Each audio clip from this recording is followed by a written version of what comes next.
Mais l'autre devenir la délégation où il faut biso awa. Biso banzo, tobana oye. Biso banzo, ezomone negondana biso, pamba pate ndenge balobaka, soko na ndako na yo mopaya akotaka te, ezali ndako na yo ezali mabe. Mais sikoyo toze na délégation yango, tolingi kolakisa yango awa. Nakakanisi bakozaka mwa liloba te, na ndenge basolola ye elobi na bomoi wa kule.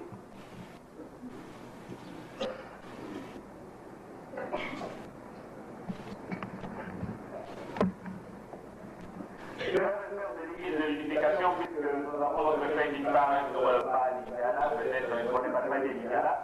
Nous sommes ici, vous êtes ici non au temple de l'accueil du Dimanche, tous les dimanches, l'église Dimanche de Kinshasa où nous allons vous demander de vous laisser à tous les rôles pour qu'on puisse vous saluer. Maintenant, pour la l'église à édification, où on continue la parole de l'Événement, tout multiplie au Canada. Vous équipez la parentalité au Canada. Vous équipez la parentalité générale qui est là, oui, la victoire.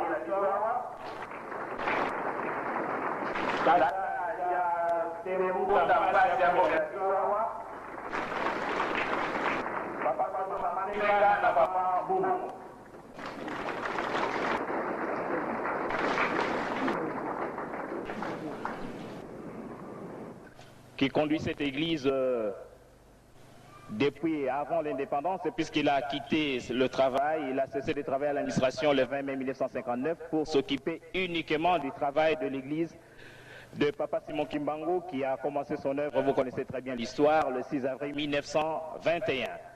Vous êtes parmi nous, c'est vrai, nous pouvons vous saluer, mais avant cette salutation, je pense qu'il nous revient d'abord de rendre l'honneur aux représentants de cette église de l'unification ici à Kinshasa. Nous avons cité le représentant légal, le révérend Jacques Marion. Okopesa bangombote soko pesi biso mwa liloba oyo baeli biso awa katikati na lingomba na biso. Pasteur Jacques Marion yazali mokonzi na église de l'unification awa na Kinshasa na Zaïre. Je parle en français. Votre Éminence et chers frères et sœurs, je suis très heureux de venir vous rencontrer et vous saluer aujourd'hui.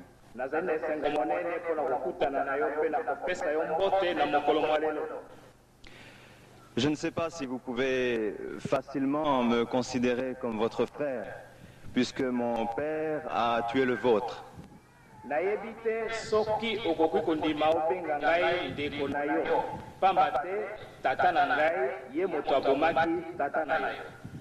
C'est pourquoi je voudrais vous saluer d'une façon, dans notre église, nous voulons offrir notre respect aux anciens et vous faire un salut particulier qui représente en même temps une repentance et en même temps un respect que nous offrons aux aînés et aux parents.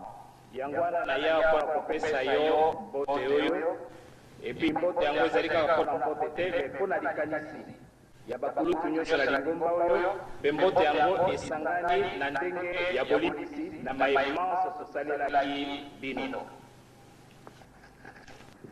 Akosala yango ya bolimbisi na lingomba na lingomba.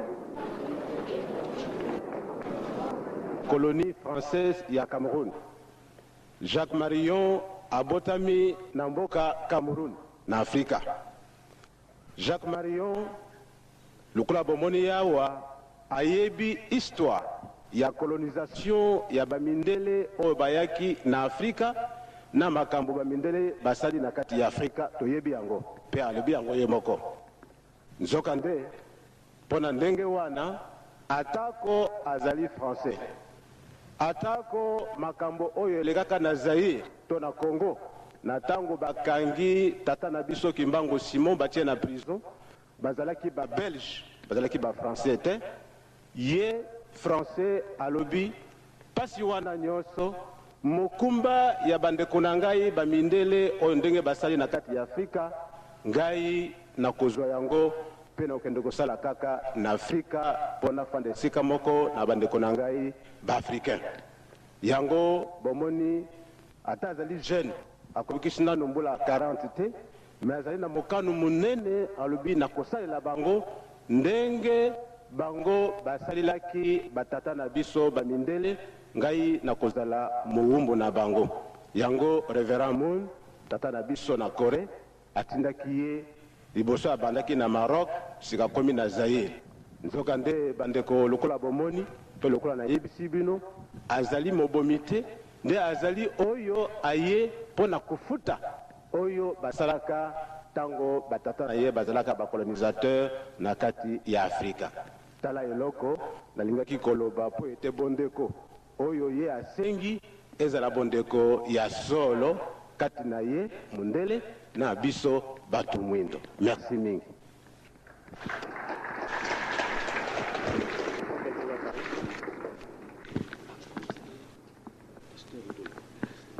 Oyo alobi ezali Pasteur Ndolo.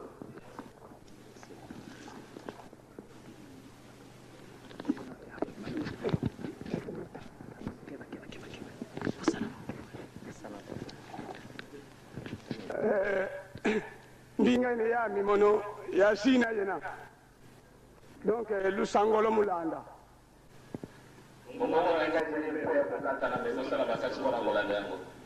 nkumbwa mi byatembuta mpatsi mono imwana mukanda bya papa ya butwa kwa tata mpasi muna kingoyo Ya kotami na kingoyo na tukomone tata mpasi kubeba tata na Bonsoubulu Mouini, si tu qui vengi représentant légal, beto babonso tu vengi tio.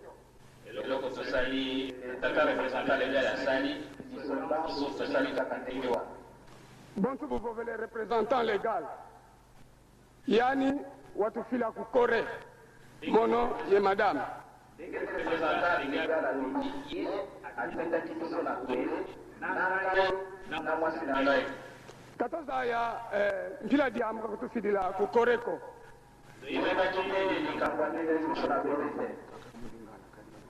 Ah, donc lingala nalo baka lingata? Ah, lingala. Bon, merci beaucoup. Bolimbi sangai, pona landaki mokanu ya représentant légal nangai. Po alobaki nangai nalo bana monoko mboka. Alors kwa bosengi yango, merci beaucoup. Nalingi nalo mbapoyo. Ndenge boyoki Révérend Jacques Marion atindamaki na Révérend Moon awa na Zaïre. Révérend Jacques Marion azalaka tangu nyonso na souci akutana na représentant son éminence Diangenda Kuntima. Parce que kuna na Corée lingomba ya Kintwadi esi ebandamaki na l'Orient. Awa pena se lingomba ya Kintwadi ebandamaki pe na nzela ya tata Simon Kimbangu. Alors, likanisi ya Révérend Moon ete kuna na Corée na awa nepa na biso bintwadi nyonso mibale soki esangani ekomi super Kintwadi. Pourquoi? Parce que nalaki bino bandeko na ngai na se repentir ndenge mokambi na ngai ya se repentir nayebaki valere ya papa te me ntango nakomi kuna batuni ngai wapi Diangenda mpo Diangenda azali lokola Esaïe pour l'Afrique, pour le monde. Et bango kuna bazali lokola Jacob. Alors alobi na ngai tangu ekoki oyo ekosala ete ngai Yakobo nakoka kozongisa eloko oyo nabotolaki na Yakob na Esaïe.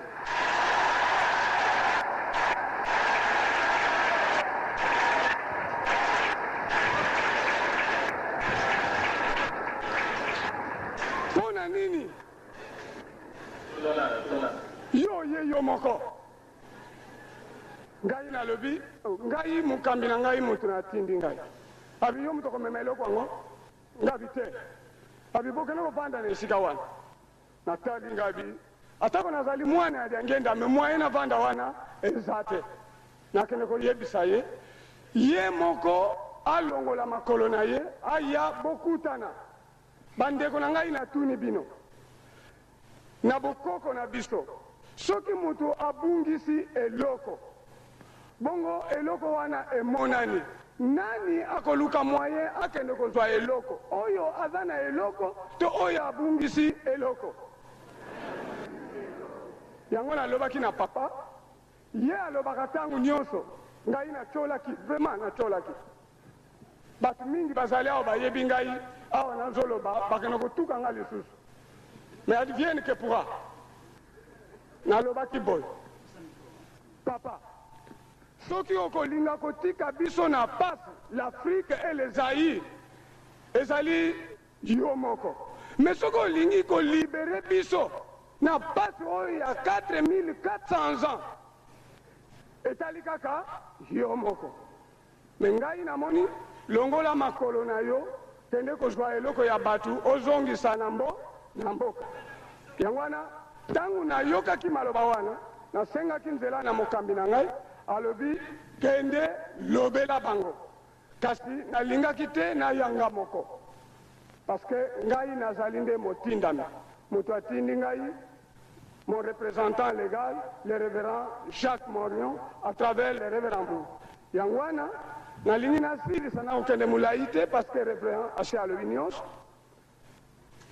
yete mutu akotindela biso moyen po tokende kozwa eloko kasi biso moko esengeli tosala makasi tokende kozwa eloko oyo biso tobungisa ezali boye te ye mpe moko ayebi yango ntango nyonso mpe alobaka yango yango wana ngai na misu ya bino banso na misu ya mokambi na ngai naye kokomisa yango ete révérend Muni alingi ete ye papa na ye bakutana miso na miso kasi babandela na nani na représentant na ye oyo azali awa bongo ye moko akoyeba ndenge ye moko akolongola makolo na ye akutana na révérend Muni parce que napesaki ye document lodi place moko ya monene oyo esengeli ye avanda à côté de révérend Muni kasi papa tango nalakisaki ye mutu tala révérend Muni mutu atia awa provisoirement ye asteki alobi nayebi ye kasi azali kaka wana provisoirement eloko wana nakende kozwa yango alobi na ngai boye ete akoki kokende na salite te esengeli amipetola mpona aza na salite moyen akende na salite ezali te alingi aorganize système de purification biso tomoni yango malamu ezala bokosokola mai ezala bokolata sac ezala bokofanda na bombe ezala bokosala système nini ezali kaka purification l'essentiel que l'acte soit posé bien tango bosali wana esengeli vraiment bolanda mokambi surtout l'entourage. L'entourage est qui influencer représentant de Dieu. C'est le représentant de Dieu qui doit influencer l'entourage. Parce que c'est lui qui traite directement avec Dieu. Tomoni peut pas mingi. biso tokoti classe tozakokanisa d'après 10 ans 20 ans tobongi nzoka papa ayebi secret tobongelaka te.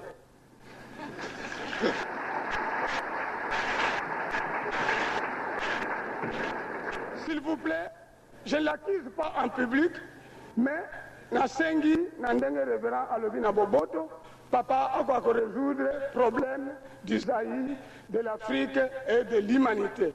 Natondi bino.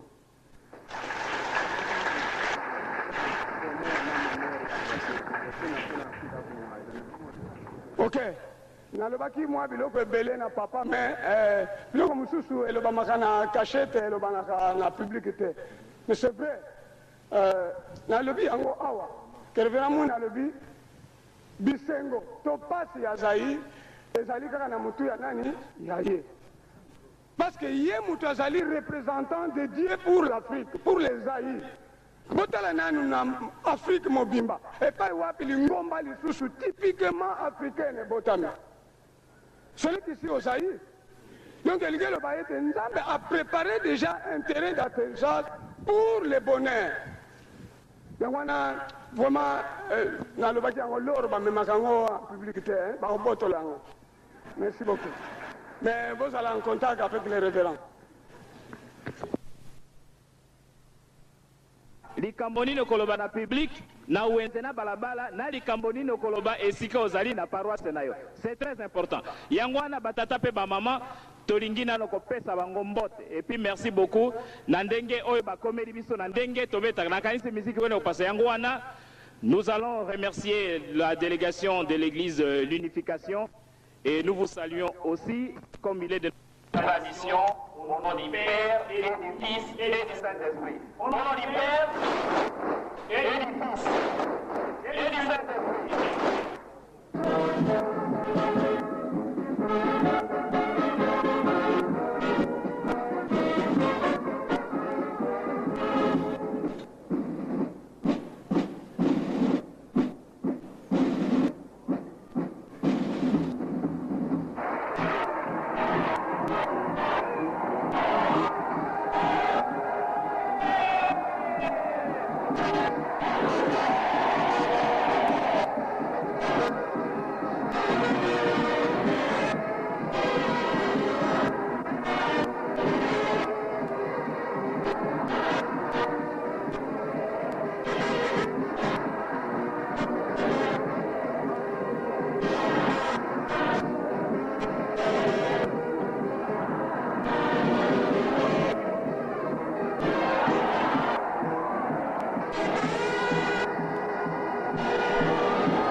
Nalingi na pesa d'abord répondre à Papa Jacques.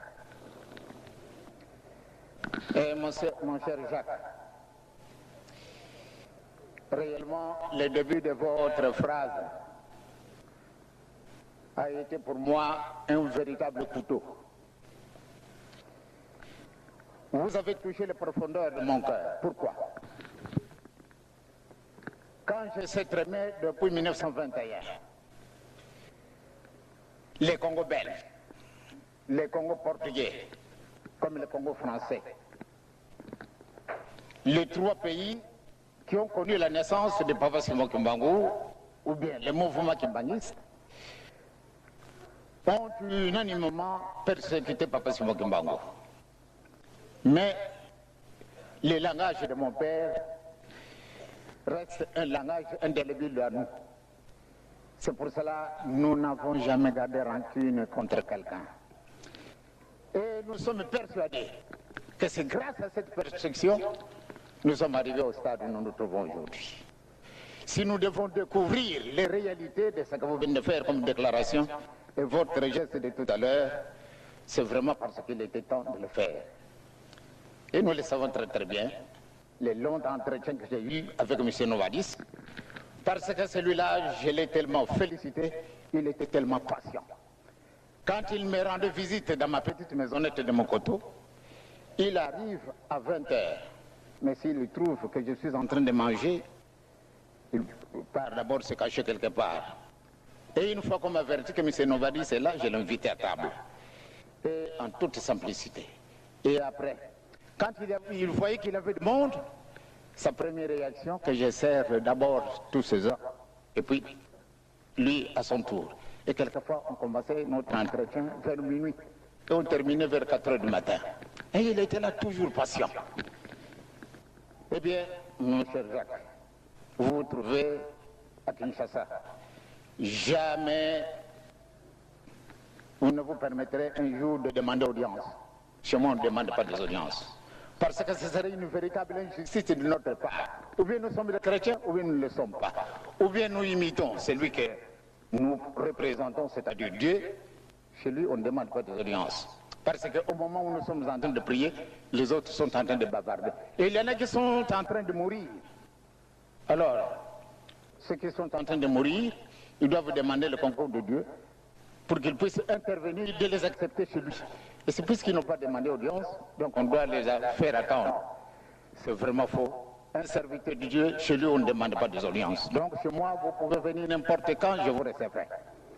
Toutes les portes vous sont ouvertes. Considérez-vous que vous êtes mon frère. Jamais vous pouvez avoir ces idées-là. Ah, je suis blanc. Peut-être une indifférence entre vous et moi. Il n'y en a pas. C'est le corps.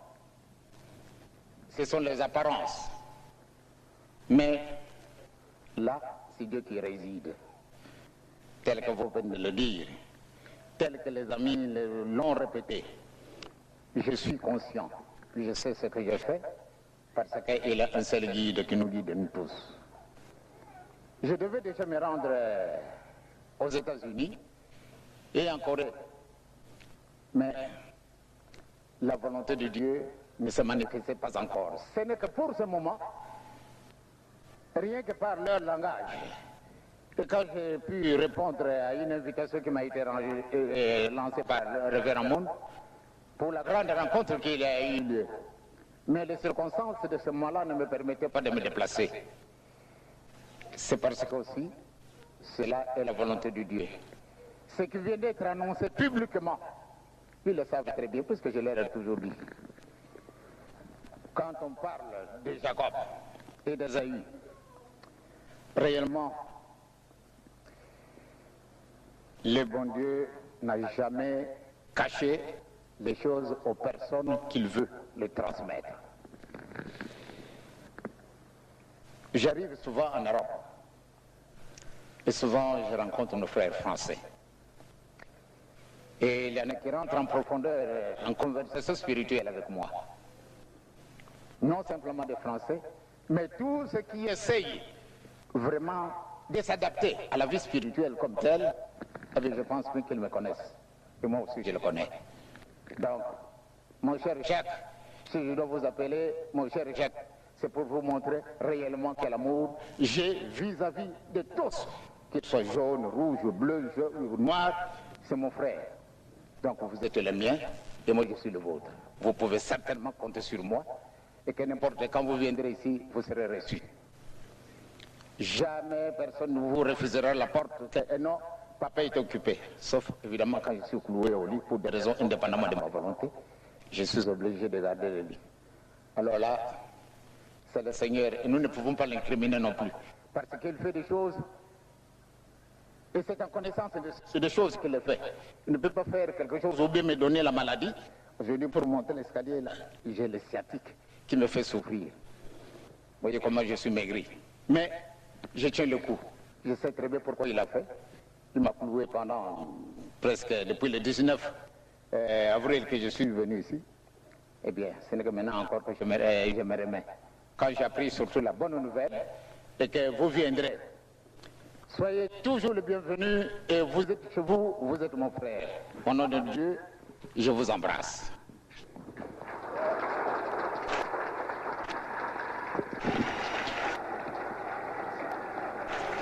Comptez sur moi et je pense bien que bientôt vous allez entendre ce qui va se passer au monde. Tout à l'heure, il a dit, pour la demande de pardon que nous sommes en train de préparer. Réellement, le bon Dieu m'a donné l'occasion de circuler un peu le monde. J'ai vraiment voyagé le monde entier. Et quand j'ai vu comment vit l'homme noir, il nous manque quelque chose. Et je le sais.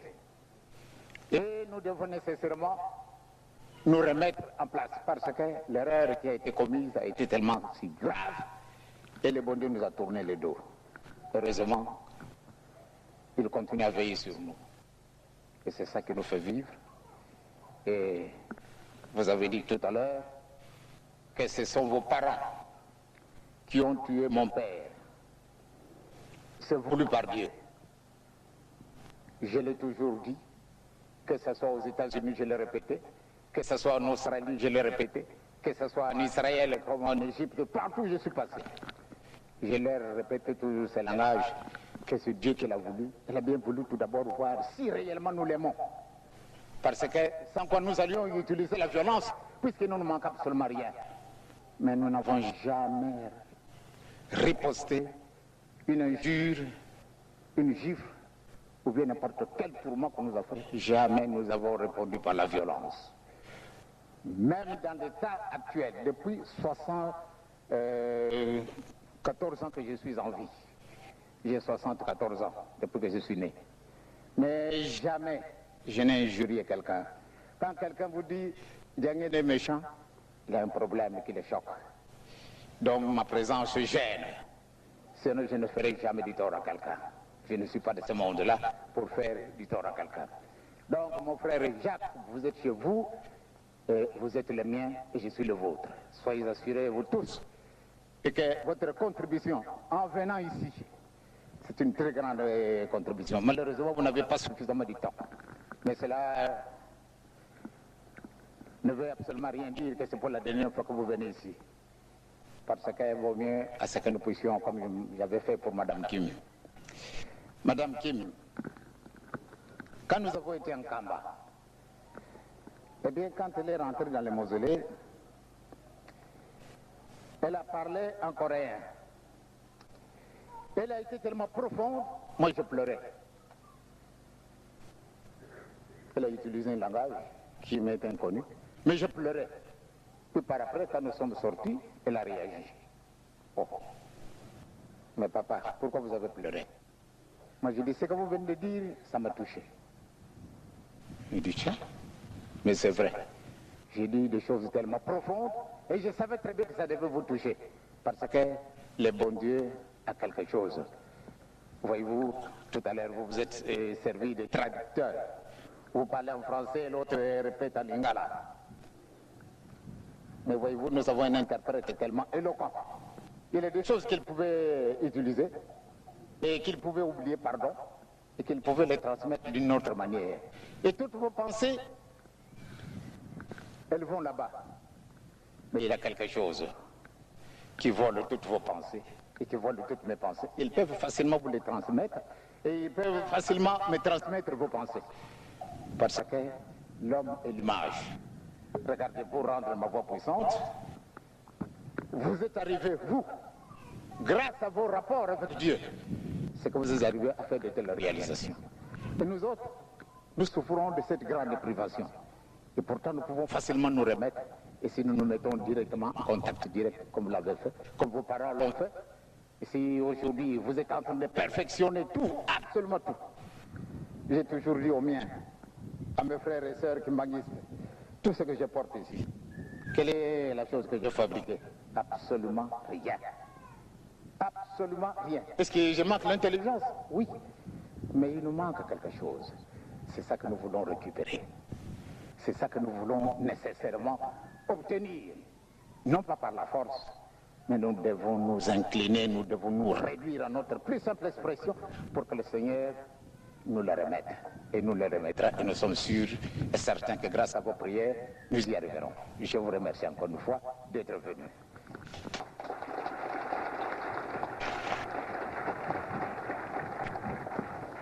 Sokoto zala kama yele ndeto sito mwenendo ya solo.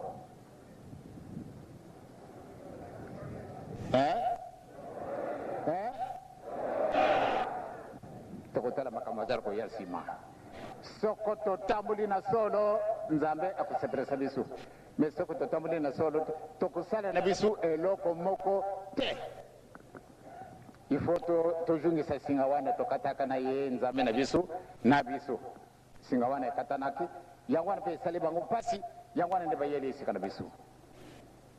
Donc eloko wana izangi bisu la liaison spirituelle.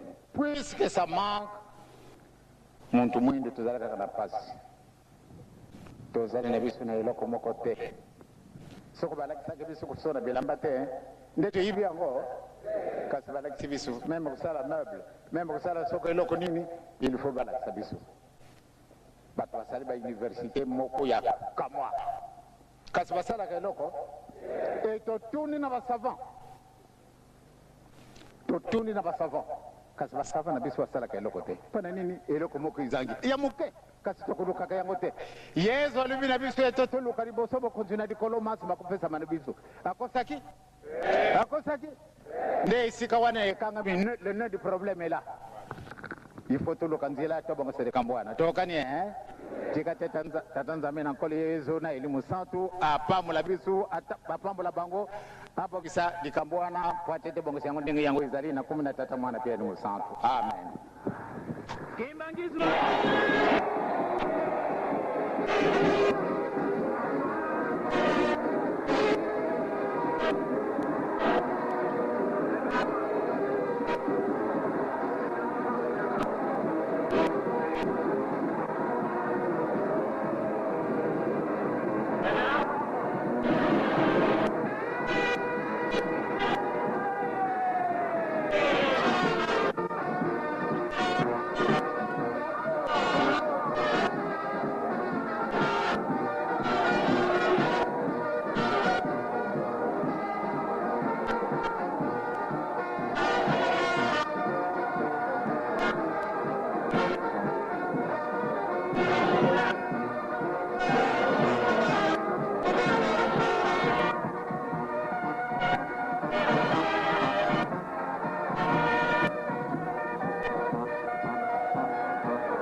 tata mwana pia elimu santu ba mama batata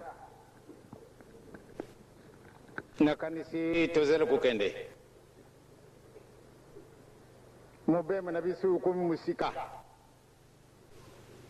ndenge tosito kumi musika na mobema na bisu malamu ndeto mibongisa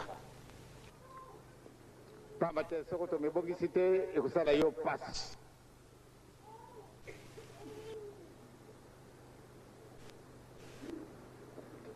nzila na bisu ezali nzila moko kuleka mpasi na banzela nyonso ndenge tokulubaka ete tokusalelaka mokonzi oyo tokomonaka te tozali na patron me patron na bisu akufuta bisu bere soko tosilisi mosala na bisu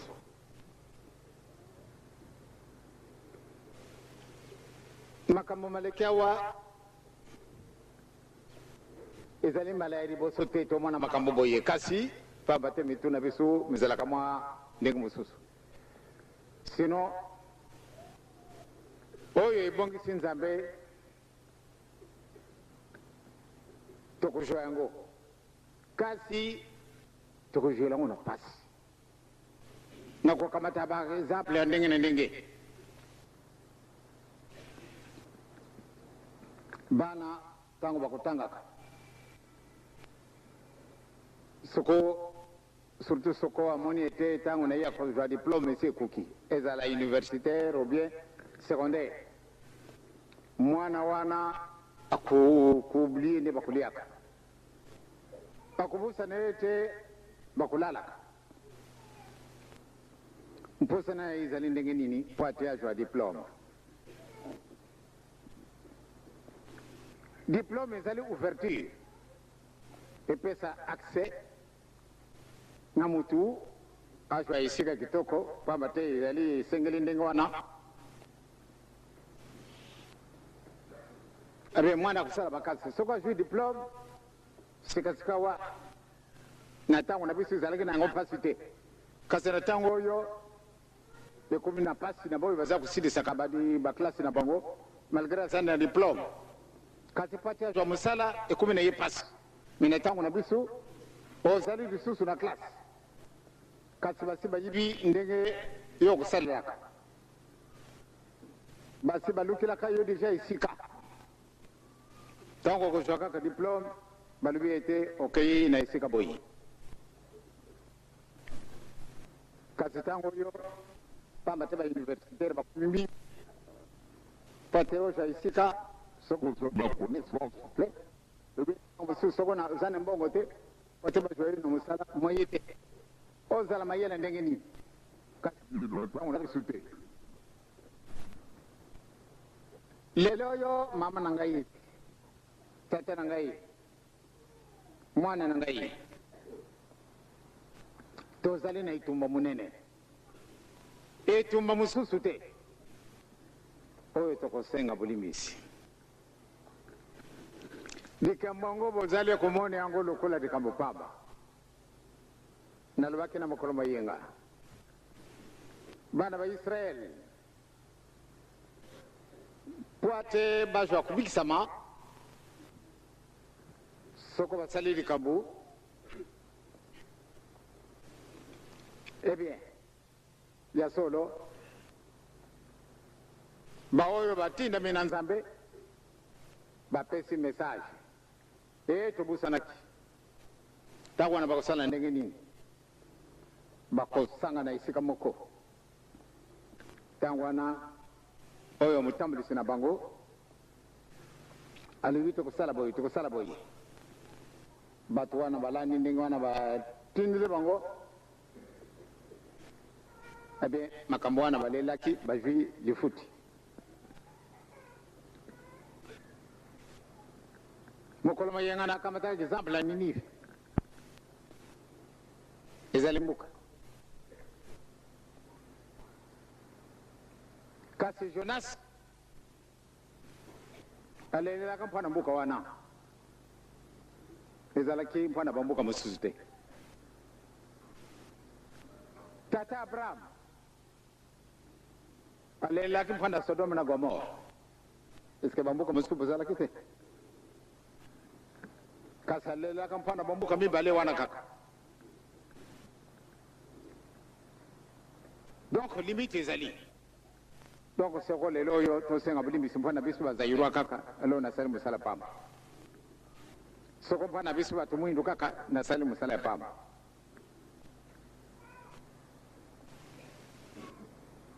yo nde moto okosenga bolimbisi mpona mokili mobimba donc okili oyo ezali na yo ozali kopesa yango mingi te soko tozali kopesa yango mpenza mingi etokamata likambo wana oserie ya solo nde makambo mosusu tokozali kosala yango lisusu te nde tolobi pamba te tokomi très proche malamu nde nazala prudent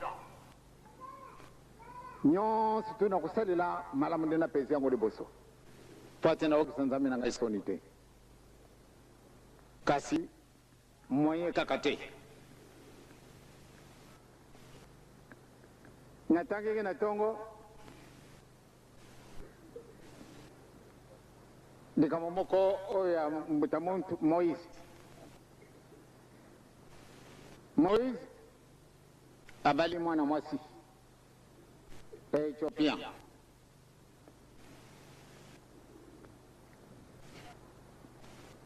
mama Miriam na tata aron ba moni yango mabe et surtout mama Miriam aron alanda kika kabele kura ya mama Miriam ba critiquer Moïse ndenge ni yake kubala muntu mwindo ezali soni na biso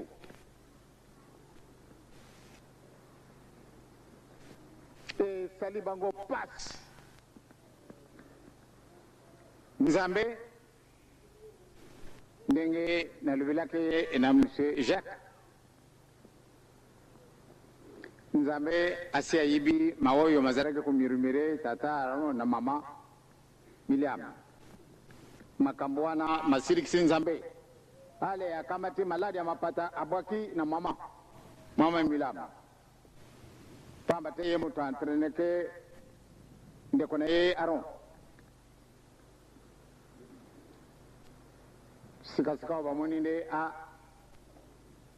mama Miriam a joué maladie à lèpre et sali ndeko na ye Aron passe akimi esika ya Moïse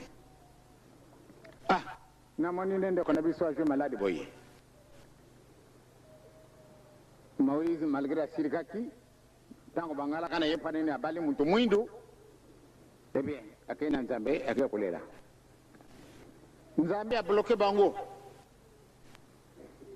bokotikala wana moye kokenda lisusu izalite bokotikala wana poso moko kasi kanisa poso moko ezalaki na bango ti kabomoko munene tango mulai batikala kaisika wana ti ndenge Nzambe awokala kaye mawa ndenge basengaki problème lesi ndenge asalaka sacrifice Nzambe alemisaka ye mapata masilaki mutu moko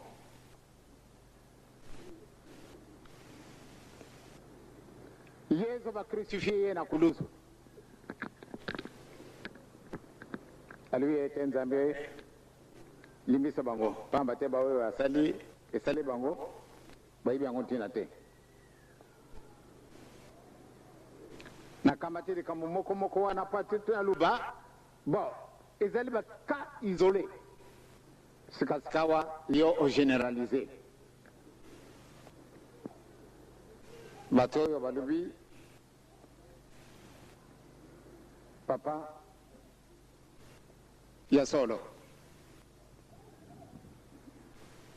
makambo manso mazali mipai na yo mutu mwindu alinga te ezalaka kapamba na mutongo akusala ne eloko te soko tosengi bolimisi te likambo ya Ezayu na Jacob ebimi awa na bangi biso nde tobimisi likambo wana ebandi kokamata ramification c'est-à-dire ebandi kokende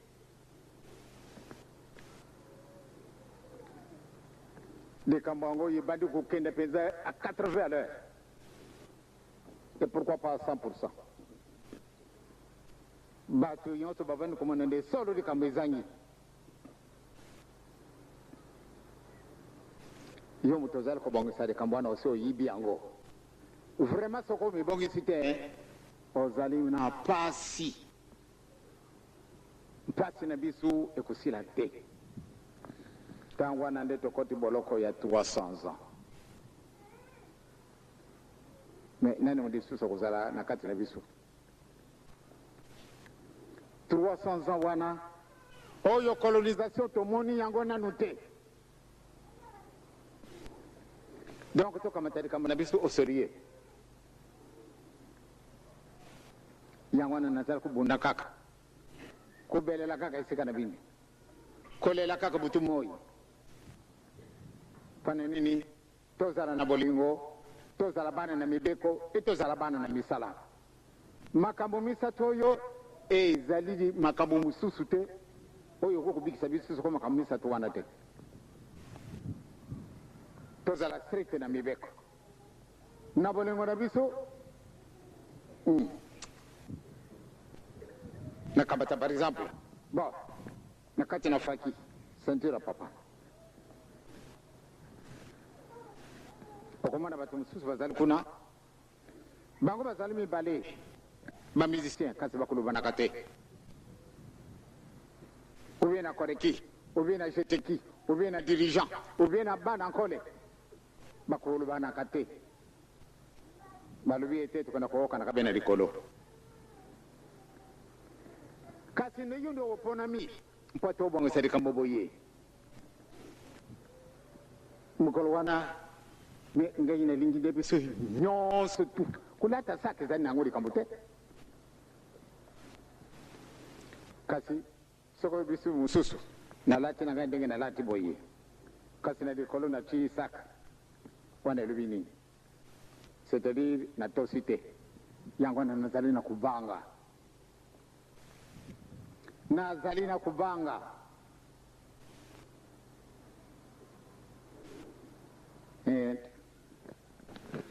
Pate batu wana bajwaki eloko na biso. Papa Jacques asi ayibi malamu nde bajwaki eloko na biso. Papa balobi ale na 1948 tango wana nakomaki na 30 ans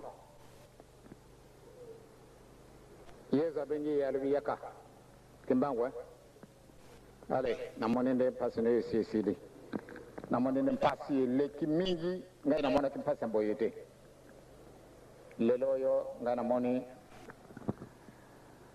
ntango nayo esi ekuki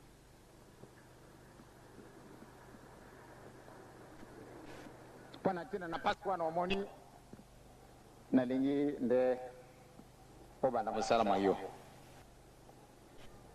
bamundele babengi kimbangu simoya ya solo tulakisio pasi mingi mukana nayo wana jwa yango tata talele hey na jwango ndenge nini bobotola kanga yango kubotola sikasika wabotu ngisilanga yango solo bamundele balubi yoke ko komplike bisu lisusu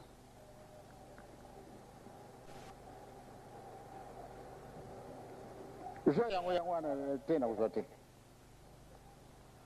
yesu alubi bo ndenge yo lubi okumisaka ka ndenge tookanaki likambo te ntango wana nazalaki na 30 ans yesu apesi papa Simon Kimbangu kama te eloko te tookanaki 30 ans ndela lubi jwa mokanda na yo de te nakokuzwa to soko bapesana na maboko wande na ndimi batata na bamama mwana na mutu bakuteya kai na masese ya solo tukumi musika soko nazala kamutu na kulinga mbongo banda na baflama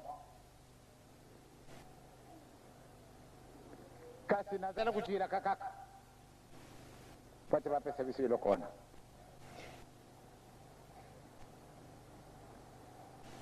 babelish bazenda kubanga mingi banda na mbulo oyo bapesa kabisa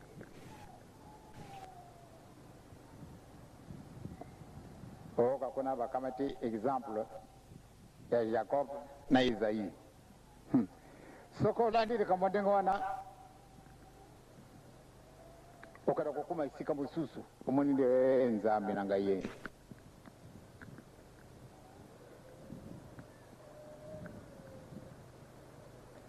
Isaïe na Jacob na kati na libomu na mama na bango babundaki pamba te bango bazali mapasta babundaki na kati na libomu babundela ka eloko nini ebimi libanda ndenge wana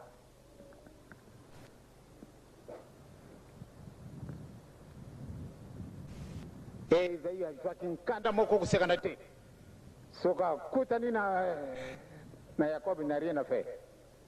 Il faut bomayer. Quand si Yakob kuna pia kulela kaka na nzambe, kulela kaka na nzambe, kulela kaka na nzambe.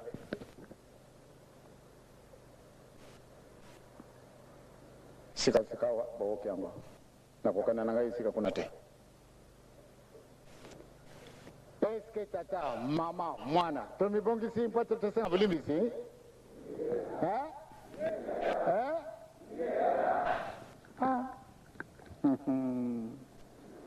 batata batambolisi na bamama lobi nzambe apesaka ngai nguya toya kosola lisusu ndenge tosolaka na mokolo mosala moko tolebongisi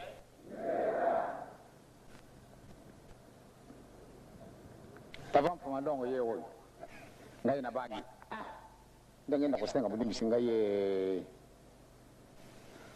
soko nalati saki ya libanda kuna na kati saki ezali te tata wana na ndenge nzambe akosilike impasi na biso kuya lisusu koleka oyo tomoni bokosepela yango yango nde tobongisa toyoka nano ndenge babongisi ndenge tokosala basacrifice soko yango ekozala ndenge nini soko tokosuporte yango tata paser tangira biso nano makambo oyo tomeka nano soko tokokoka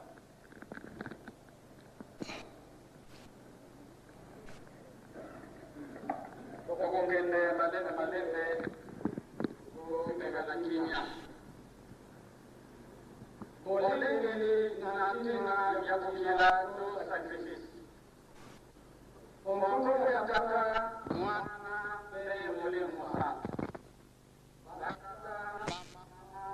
bana na ngai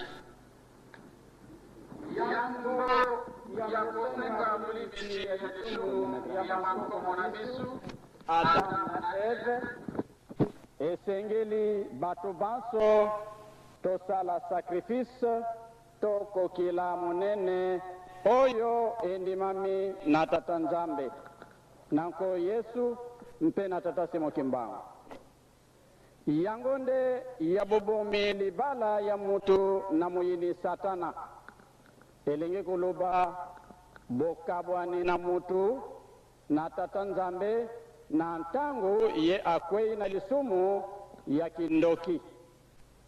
Genèse chapitre 3 versets 5 à 7.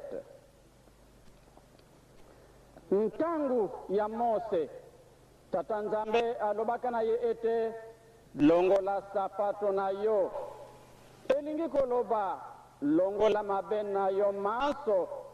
Mose atosaka maloba na tata nzambe alongolaka mabe maye maso mazwaka ye na ndako ya Farao mpe tata nzambe alataka ye na liwale ya ye satana ayaka kokweya kuwela nzutu na ye na liwale ya ye satana ayaka kuwela nzoto na ye kasi tata nzambe alingaka te pamba te atikaka mabe maso mazalaka na ye. Exode 3:5, Yuda 1:9. Batu ya mboka ya Ninive awa bayokaka liloba ya nkolo nzambe batikaka mabe maso bazalaka kosala balataka ngoto tata nzambe alimbisaka bango babikaka. Jonas chapitre 3 verset 8. Na yango soki totali bozitu ya lisumu ya bankoko na biso Adam na Eve liye likabula biso na tata nzambe esengeli tosala kokila to sacrifice monene oyo ekosepelisa tata nzambe nkolo Yesu mpe mulimu santu.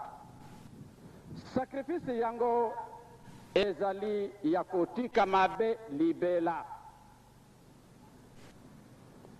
Nazungile sika wana na yango soki totali bozito ya lisumu ya bankoko na biso Adam na Eve liye likabula biso na tata nzambe esengeli tosala kokila to sacrifice monene oyo ekosepelisa tata nzambe nkolo Yesu mpe mulimu musantu. Sacrifice yango ezali ya kotika mabe libela engebene na mokanda ya mosakoli Isaya chapitre 58 verset 6 à 7, verset 13-14. tata nzambe alobi oyo ezali kokila esilingai kopona. Kata minyololo ya masumu. Elingi koloba a tika kindo kinayo. Magie, rose croix, talisman, pharmaçonnerie, maikari, na bandako iso ya kobombana. Tubila mpezungisa kindo kinayo. Buku, bic, chaîne, bague, mouchoir, lunettes, montre, na bongo. Deutéronome chapitre 18, versets 9 à 12. Lévitique chapitre 19, versets 26 à 28. Chapitre 20, verset 1, 17. Exode 20, 3, 5. Matthieu 6, 24. Colossiens chapitre 3, verset 5 à 6.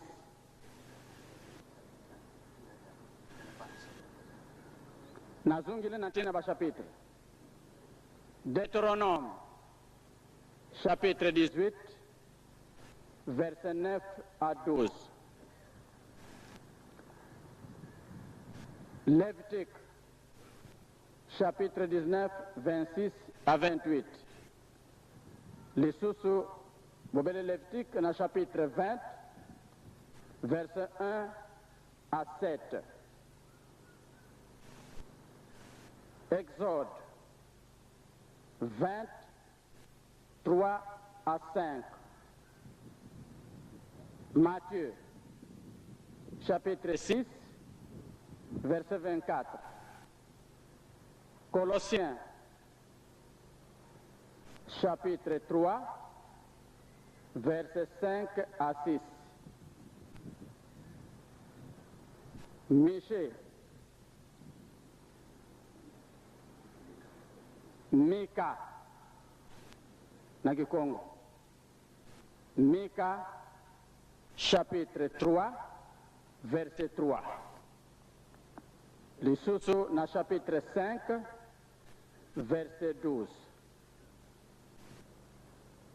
Apocalypse to Moniseli, chapitre 22, verset 15. Boma mabala ya bato ya bilima yanse to ya mukili. Boma mabala ya bato ya bilima yanse to ya mukili. Lévitique chapitre 20 verset 6. Kosopazemite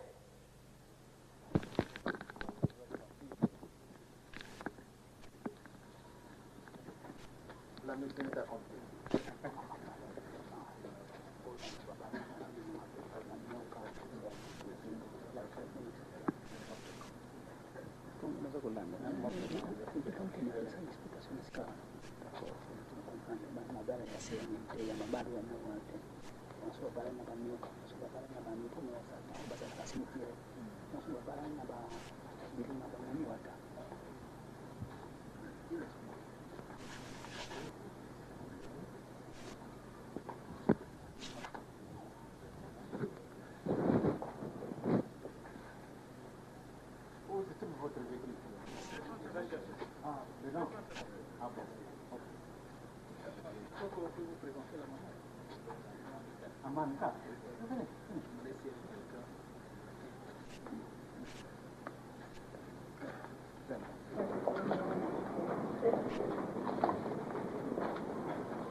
Bobo mamabala ya batu ya bilima yanse to ya mukili. Lévitique 20 6. Mabala ya sere ya moki oyo bali babimama babimi bakomprendre que c'est babala ya normal que kasi babala ya sali aussi wasali convention na satan obalani amani wata Tika Moyib, Ekob, Pite, Kobina, Koswana, Mpe Bitumba. Galates, Tobangalatia, chapitre 5, verset 18, verset 19 à 21. Exode 20, 13, 16. Genèse 9, 1 à 6. Galates 5, 19, 21. Exode 20, 13 à 16. Genèse, Moïse et Aleboso, chapitre 9, verset 1. Toleki na verset 6. Ézéchiel, chapitre 33, verset 26. B. Fungula basinga eye okangela baninga na mayele ya bondoki. Fungula basinga eye okangela baninga na mayele ya bondoki. Ndakisa bana basi babala kate bana babali basala kate baye babala babota te kokanga mabota ya batu fungula milimu ya batu baye okanga na nse na mai mpe na banzete mpe biloko nyonso ya kulia okanga na mayele ya bondoki. Tika Mouyeke, Colossaïens chapitre 3, versets 5 à 7.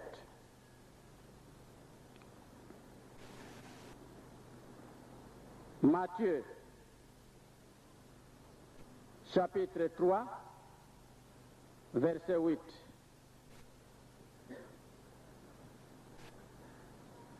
Deutéronome, chapitre 18, verset 10 à 11. Exode 20 à 17. Exode verset 20, 17.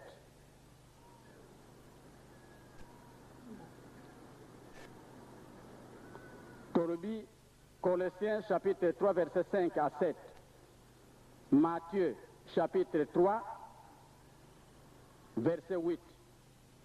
Deutéronome chapitre 18 verset 10 à 11. Exode chapitre 20 verset 17. C. Koluka bisengo ya yomokote. Matthieu 25, 31 à 36.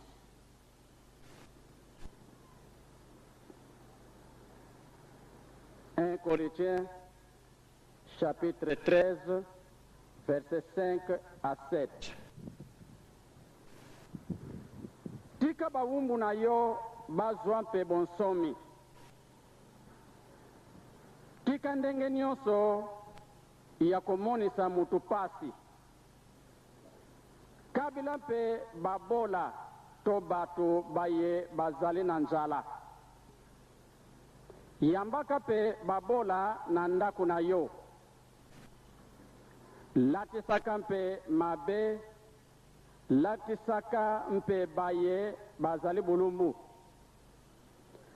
Koboya mujalani na yote. Matthieu chapitre 19, verset 19. Kotiaka ntembete, Jacques to Jacob, chapitre 1, verset 6.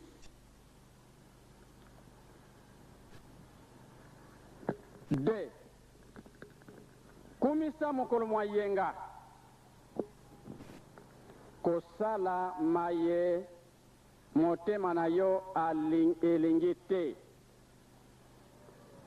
Kosala maye motema na yo elingi te. Exode 20, verset 8 à 11. Kumisa mokolo na yenga na esengo mpena kusepelisa tata nzambe. Hébreu toba Ebeleo chapitre 4 verset 4 à 10. Soko kotosa yango kotambula na nzela na yo moko te. Mpe koluka bisengo na yo te. Mpe koloba loba mpamba te. Nazungile lisusu. Soko kotosa yango kotambula na nzela na yo moko te. Mpe koluka bisengo na yo te. Mpe koloba loba mpamba te. Jérémie chapitre 17 verset 21 jusqu'au verset 24. Néhémie chapitre 10 verset 32.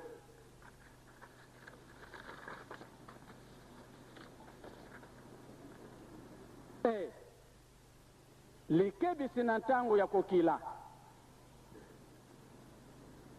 Likebisi na ntango ya kokila, to ntango ya kosala ba sacrifice. Nkono na biso Yesu Kristo mpe azali kosenga na ntina ya kokila na Matayo chapitre 6 verset 16 jusqu'au verset 18. Ezaleli eye. Na ntango ya sacrifice to kokila ya mokolo na mokolo, kino eleko ya kosenga bulimbisi esengeli ozala na ezaleli ya mawate elingi koloba boye sukola nzuto na yo bongisa yango na ndenge ezali na emeseni na yo kati na bondimi kasi bato bayeba te ete ozali kokila to kosala sacrifice. B. Kotia makelele na kati na ndako na nzambe te. Matthieu chapitre 21 verset 12 à 13. 1 Timothée chapitre 2 verset 1 à 4. Soko okolongola ekangeli wane lubete misala mia yo miso nyamabe kotalisa mosapi mpe maloba mabe na muninga bongo okobianga mpe yawe akozongisela liloba okonganga mpe ye akoloba ete nazali awa nazungili esika wanapo ezali na ntina na liaison spirituelle. Soko okolongola ekangeli wane lubete misala mia yo mia mabe kotalisa mosapi mpe maloba mabe na muninga bongo okobianga mpe yawe akozongisila liloba okonganga mpe ye akolobe ete nazali awa. Esaïe chapitre 58 verset 9. Tala batata mpe bamama na ngai na bana ndenge ya sacrifice eye endimami na tata nzambe na nkolo Yesu mpe na tata Molimo Santu. Na yebi ezali pasi kasi esengeli tosepelisa tata nzambe mpo ayokela biso mawa tokoka kolongola mokili mobimba na pasi, surtout mutu mwindo. Proverbe Thomas Cessé, chapitre 1, verset 7 jusqu'au verset 9. Ecclésiaste, Wanelobi Moussakoli, chapitre 11, verset 8 à 10. Bobele na mokanda yango na chapitre 3, verset 9. Tika tata nzambe nkolo Yesu na tata mulimu santu bapesa bino bokasi bonso mpo ete tolongola etumbu oyo. Kimia mpe boboto bozala na mabota na bino bonso onkombo ya tata ya mwana mpe ya mulimu santu. Amen. Ngai wa bino na nkolo tata diangenda kuntima mokonzi na bula.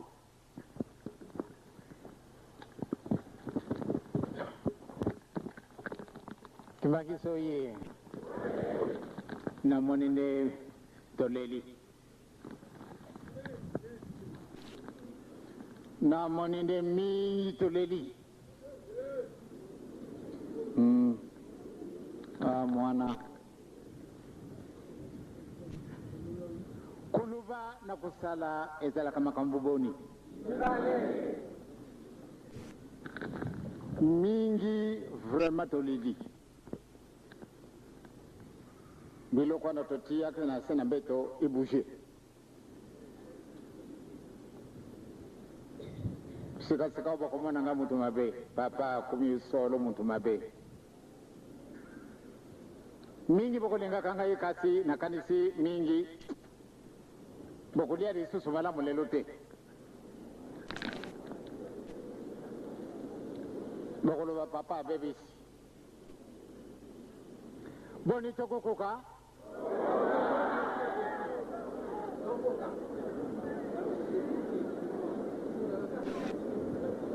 nye ya solo batangili bino ba verset belé yango wana azala kuluba ete ezali pasi po ate totosa yango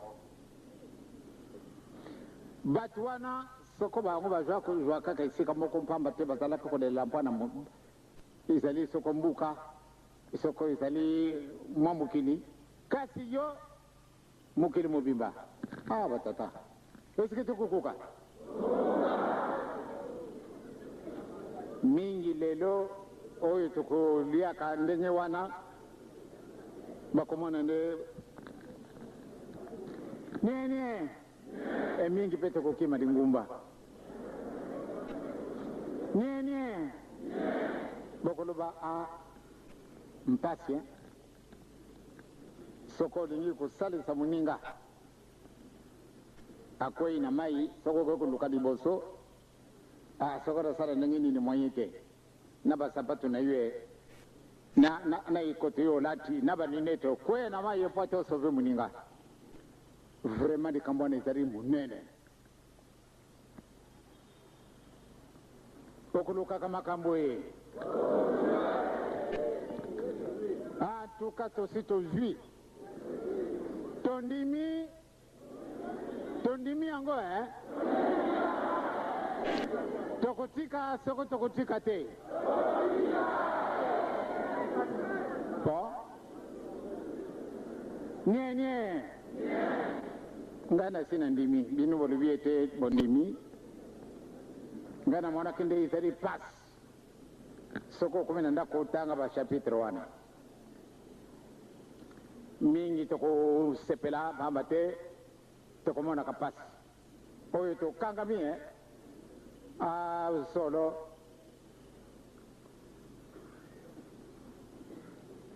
tokomonaka kainde papa solo asove biso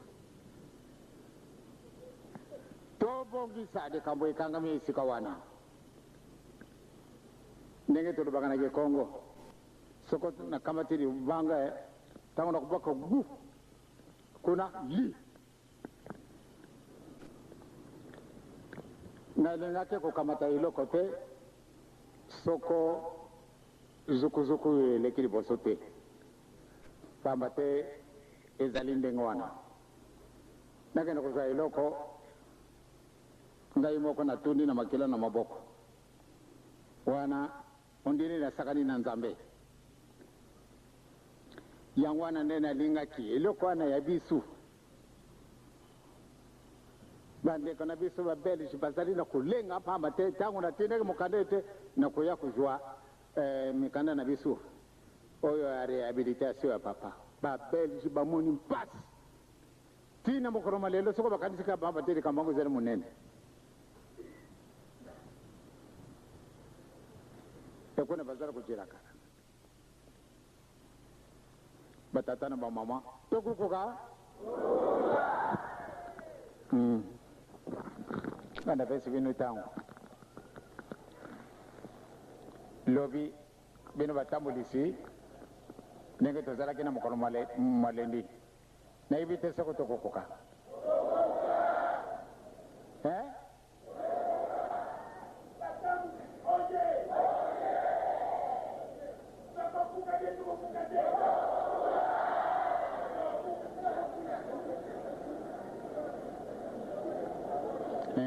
lobi nde tokosolola baada ya papa Simon Kimbangu tolingi tosalisa baninge c'est-à-dire na mutu na yo ozali komema bamiliard ya personne soko bakamati ndako oyo sotu oyo batira yo na mutu ndako oyo ekilo te tokokoka soko tokoka te tosi tondimi tokotala esika tozali kokende nzambe na biso akosaka na ye te tobonda etumba wana pate tosalisa baninga muntu mwindu soko tobongisi esika wana te tokotikala kaka boye basava na biso bayekoli ndenge na ndenge bato basali bauniversité ya ndenge na ndenge meme 50 université kasi zero eloko moko kosalama te mpona nini eloko moko ezangi biso muntu mwindu eloko ezangi ye kasi akulukaka yango te monsieur Jacques ntango alobi ete toluka liboso bokonzi na likolo sika wana namonili akomaki ndenge mosusu pamba te ayibi malamu nde basi badécouvrir batata na bamama soko tolobi ete tokokoka abi ete kokisa yango na monoko te me na kati na mitema na biso tokokani sikasika tokobanda mosala na biso tokomi deja na 14h-5 tika te tata nzambe na kolo yeziri mosantu alata biso pa te tokokisa mikano na ye na komi na tata mwana biari mosantu amen.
Sika wa tokobondela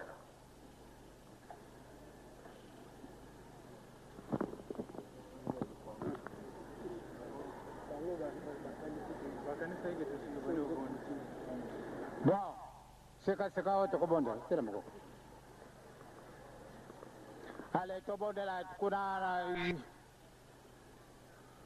na salle de conférence makelele to bondela okumbi tata mwana Pierre Musantu mukolo mabisu musimusili totondi bino botondi bobatiri bisu moyi mubimba seka to bandi kukabona tungisa moko nanda kuna ye maoyo to kakitika te mango majwa isika na katena mitima na bisu tozali kokende toyibite sika tozali kokende esika tolungwi moko azala conscience na ye azala koyiba kasi sika tozali kokenda toyibina nute yango wana nzambe tata nkolo ezeli musantu yibisa na moko nde maoyo totangi tikate mango maumila seko na katena mutima na mutu asalele yango pate ashwa kubikisama kimiana nzila kimiana njutu pe na milimu na bisu kimiana kati na mukili mabisu Afrika mubimba Europa Amerika Asia na Oceania na 13 mwana pia ni musantu amen ale toka na malamu boya wate toka na attention na kukata ngabo